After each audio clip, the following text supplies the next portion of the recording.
ഇതാരാ? കണ്ടിട്ട് കുറെ നാളായല്ലോ. ഒരു കല്യാണം നാട്ടിലായിരുന്നു. പിന്നെ എന്തൊക്കെയുണ്ട് വിശേഷങ്ങൾ? എല്ലാം നല്ല വിശേഷം, ദൈവാനുഗ്രഹം. അറിഞ്ഞ ബാലചന്ദ്രന്റെ വീട്ടിൽ കയറി സാധനങ്ങളൊക്കെ എടുത്തോണ്ട് പോയി. ഏത് ബാലചന്ദ്രന്റെ? നമ്മുടെ കോൺട്രാക്ടർ നാരായണന്റെ മകളുടെ ഭർത്താവ്, കനക ഗ്രൂപ്പ് ബാലചന്ദ്രൻ. അയാൾക്ക് ഭീമമായ കടമാണ്. തറയിലിട്ടിരുന്ന മാർബിൾ പോലെ ഇളക്കി കൊണ്ടുപോയതാ കേട്ടത്. കനക ഗ്രൂപ്പിന് തറ തോണ്ടിക്കൊണ്ട് പോയെന്നു. ഇതൊക്കെ താനല്ലാതെ വേറെ ആരെങ്കിലും വിശ്വസിക്കൂ? പണിയൊന്നുമില്ലാത്ത ആരെങ്കിലും കെട്ടിച്ചമച്ച കഥയായിരിക്കും. അവരൊക്കെ കോടീശ്വരന്മാരല്ലേ, അസൂയക്കാർ പലതും പറയും. എന്തോ കേട്ടത് പറഞ്ഞു എന്ന് മാത്രം.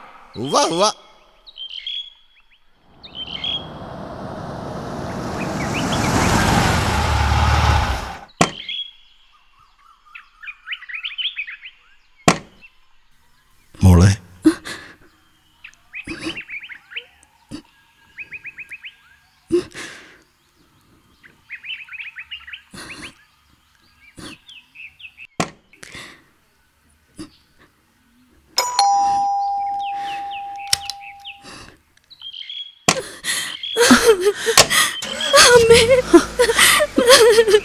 എന്താ മോളെ, എന്തു പറ്റി? എന്തിനാ നീ കരയുന്നത്?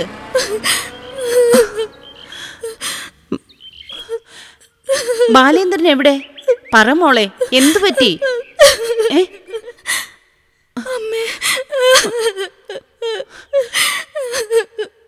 വാ മോളെ.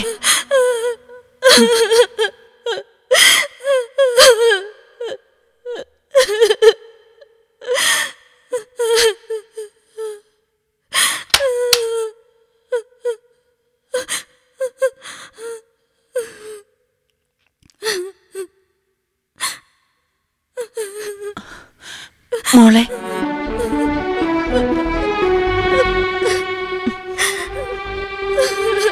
എന്താന്ന് വെച്ചാ പറ. നീ വെറുതെ മനുഷ്യന് തീ തീറ്റിക്കാതെ. അവിടെ കുറേയേറെ പ്രശ്നങ്ങളുണ്ട്. എന്ത് പ്രശ്നം? നീയും ബാലേന്ദ്രനുമായി വല്ല അഭിപ്രായ വ്യത്യാസങ്ങളും? അങ്ങനെയൊന്നുമില്ലമ്മേ. ഓ, ഞാൻ വല്ലാതെ പേടിച്ചു പോയി.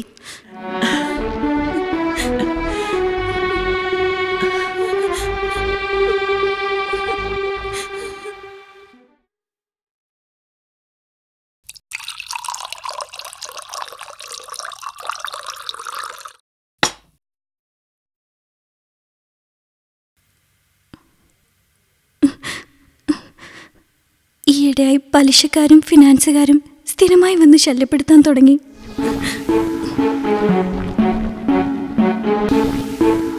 അത് കൂടിക്കൂടി വന്നു.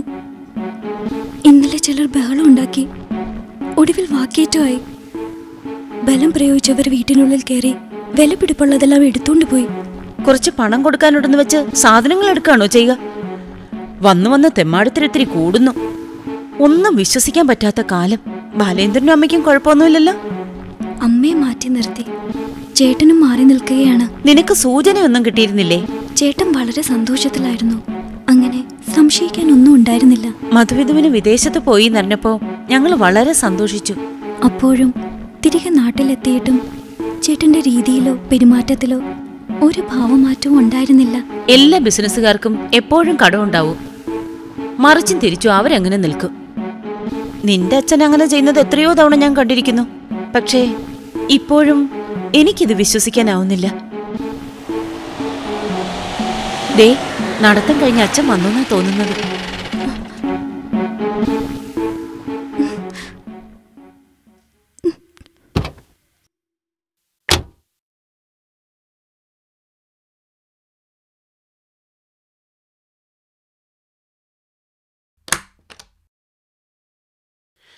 ഇന്ന് പത്രം വന്നില്ലേടി? ഓ, മോളോ? ഇവിടുത്തെ എപ്പോഴെത്തി? മോള് വന്ന വിവരം നീ പറഞ്ഞില്ലല്ലോ. അതിനിപ്പ വന്നതല്ലേ ഉള്ളൂ. ബാലേന്ദ്രൻ എവിടെ? മോളെ, മോളെ, എന്തിനാ മോള് കരയുന്നത്? മോളെ, അവിടെ ഇരിക്കും. എന്താ മോളെ? ഇങ്ങോട്ട് വന്നേ, ഇങ്ങോട്ട് വരെ. അച്ഛനിപ്പോ വരാം.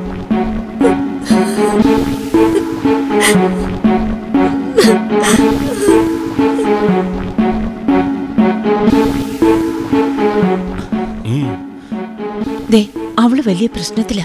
എന്ത് പ്രശ്നം? കാര്യം ഒത്തിരി ഗൗരവമുള്ളതാ. വെച്ച് നീട്ടാതെ കാര്യം എന്താന്ന് വെച്ചാ പറ. അതെ, ബാലേന്ദ്രന്റെ വീട്ടിലെന്തോ സാമ്പത്തിക പ്രശ്നമുണ്ട്. കടക്കാർ വന്ന് ശല്യപ്പെടുത്തിയപ്പോ അവൾ ഇഞ്ഞു പോന്നു. അത്രേ ഉള്ളോ? ഞാൻ വേറെ എന്തൊക്കെയോ കരുതി. കട ഉണ്ടെങ്കിൽ അയാൾക്ക് എന്നോട് പറഞ്ഞൂടെ? ബന്ധുത്വം എന്ന് പറയുന്നത് ഇതിനൊക്കെ കൂടി ഉള്ളതാ. കല്യാണം കഴിഞ്ഞിട്ട് ഇപ്പൊ 3 മാസമല്ലേ ആയുള്ളൂ. അതിനിടയിൽ കടമൊന്നും പണം വേണോന്നും ഒക്കെ പറയാനാവോ? നമ്മൾ എന്ത് വിചാരിക്കുമെന്ന് കരുതിയിട്ടായിരിക്കും. അല്ലേലും അയാൾ വലിയ അഭിമാനിയാ. ഞാൻ മോളോട് കാര്യങ്ങളും തിരക്കട്ടെ. നീ പോയി ഒരു നല്ല ചായ ഉണ്ടാക്കിക്കൊണ്ട് വാ. ചെല്ല് മോളെ.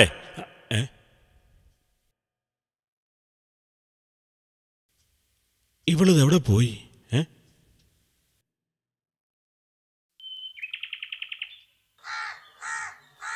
നീ എന്താ മോളെ ഇവിടെ തന്നെ ഇരുന്ന് കളഞ്ഞത്?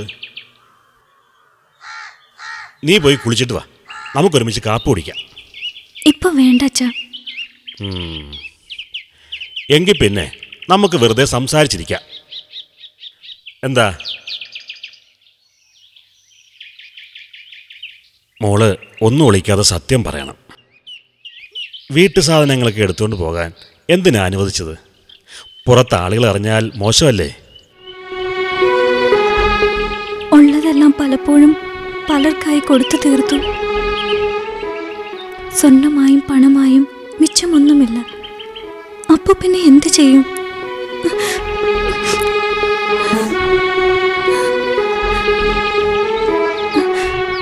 ഒടുവിൽ നിവൃത്തിയില്ലാതെ ഞാനും കുറെ ചെക്കുകൾ കൊടുത്തിട്ടുണ്ട്. ചെക്കുകളോ? അങ്ങനെ സംഭവിച്ചോ? ഇപ്പോ ഞാനും കൂടി പണയപ്പെട്ടു പോകുമോന്ന് ഭയന്നപ്പോഴാണ് വീട് വിട്ടിറങ്ങിയത്. എന്താ ഞാൻ കേൾക്കുന്നത്? നിന്നെ വിട്ടിട്ട് ബാലേന്ദ്രനും അമ്മയൊക്കെ എവിടെ പോയി? അമ്മയെ എലഞ്ഞിമറ്റത്ത് ബന്ധുവീട്ടിലാക്കിയിട്ടുണ്ട്. ഏട്ടൻ ഒളിവിലാണ്. കനക ഗ്രൂപ്പിന്റെ അനന്തരാവകാശി ഒളിവിൽ നിൽക്കുകയോ? ഭീകരവാദിയോ കൊലയാളിയോ ഒന്നുമല്ലല്ലോ അയാള്. ഇത്രയൊക്കെ സംഭവിച്ചിട്ടും അയാൾക്കൊരു വാക്ക് എന്നോട് പറയാമായിരുന്നു. ഞാനിവിടെ ജീവിച്ചിരിപ്പുണ്ടല്ലോ, സഹായിക്കാൻ എനിക്കും കുറേയൊക്കെ സാധിക്കും. പറ്റില്ല അച്ഛാ, ആർക്കും ഇപ്പൊ സഹായിക്കാനാവില്ല. അതെന്താ? അത്രക്കേറെ വലുതാണ് കടബാധ്യത. വലുതെന്ന് പറയാതെ എത്രയാണെന്ന് തെളിച്ചു പറ. 25 കോടിക്ക് മേലെ വരും. ഈശ്വര,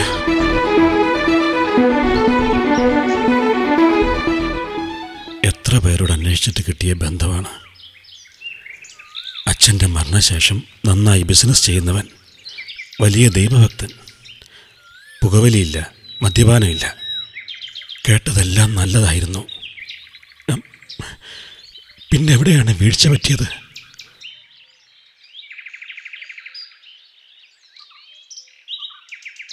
അല്ല മോളെ, ബാലേന്ദ്രന് വേറെ ഏതെങ്കിലും ബന്ധം? ഇല്ലച്ചാ, ചേട്ടൻ എന്നെ ജീവനാണ്. പിന്നെ ഇതെങ്ങനെ? എല്ലാം മുമ്പേ ഉള്ള കടങ്ങളാണ്. അത് വലുതായി, പിന്നെ പിടിച്ചാ കിട്ടാതായി. എന്തൊരു ചതിയാ എനിക്ക് പറ്റിയത്. ഈശ്വര, എൻ്റെ കുട്ടിയോട് എന്തിനിത് ചെയ്തു?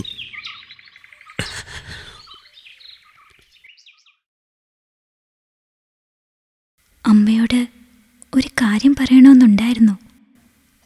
അതിപ്പോ പറയണോ വേണ്ടയോ എന്ന് ആലോചിക്കുകയായിരുന്നു. എന്താ മോളെ, എന്തായാലും പറഞ്ഞോളൂ. ഇപ്പൊ കേട്ടതിനേക്കാളും ക്രൂരമാവരുതെന്നേ ഉള്ളൂ പ്രാർത്ഥന. ഞാൻ ഗർഭിണിയാണമ്മേ. സത്യമോ? എല്ലാ കഷ്ടപ്പാടുകൾക്കിടയിലും ദൈവം ഇങ്ങനെ ഒരു നുറുങ്ങ് സന്തോഷം തരും. ഈശ്വര,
ദേ, നല്ലൊരു വിശേഷമുണ്ട്.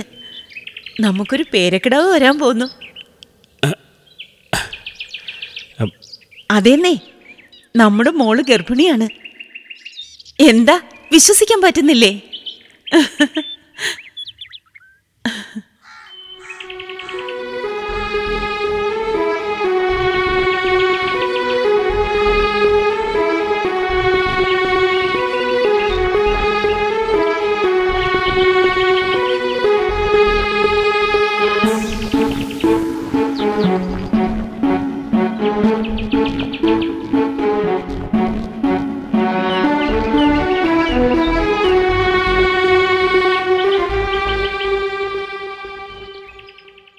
ഇപ്പോൾ എന്തെങ്കിലും ചെയ്തേ പറ്റൂ. സമയം കഴിയുന്തോറും കാര്യങ്ങൾ കൈവിട്ടു പോകും. അതിന് അവളെ സമ്മതിക്കുമോ? സമ്മതിപ്പിച്ചേ പറ്റൂ.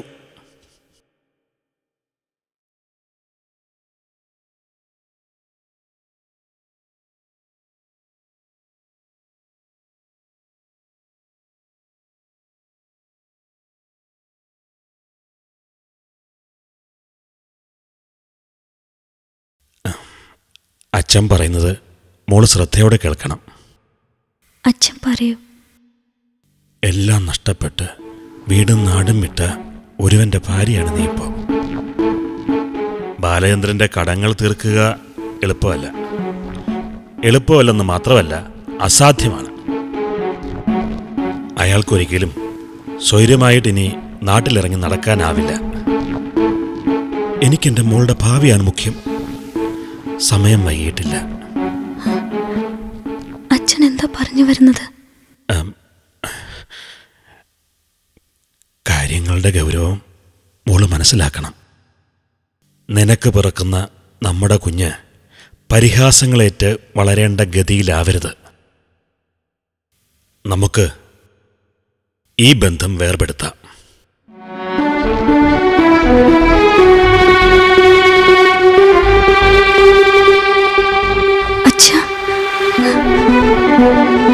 അച്ഛനിങ്ങനെ പറയുമെന്ന് ഞാൻ ഒരിക്കലും കരുതിയില്ല. ഇതാണോ മകളുടെ നല്ല ഭാവിക്ക് വേണ്ടി അച്ഛൻ കണ്ടെത്തിയ മാർഗം? എന്നാലും എങ്ങനെ ഇതെന്നോട് പറയാൻ തോന്നി? മറ്റു മാർഗങ്ങളൊന്നും ഞാൻ കാണുന്നില്ല കുട്ടി. അച്ഛൻ അറിയോ, കഴിഞ്ഞ 3 മാസങ്ങളിൽ എന്റെ ബാലേട്ടൻ എനിക്ക് തന്ന സന്തോഷം എത്രയാണെന്ന്? ഒരു ജീവിതകാലം മുഴുവനും ജീവിച്ചാൽ കിട്ടാത്ത അത്ര സ്നേഹമാണ് ഞാൻ അനുഭവിച്ചത്. ബാലേട്ടൻ എനിക്ക് ജീവന് തുല്യമാണ്. അത് അടർത്തി മാറ്റുന്നതിലും ഭേദം ഞാൻ ഇല്ലാതാവുന്നതാണ്. എന്റെ മോളെ,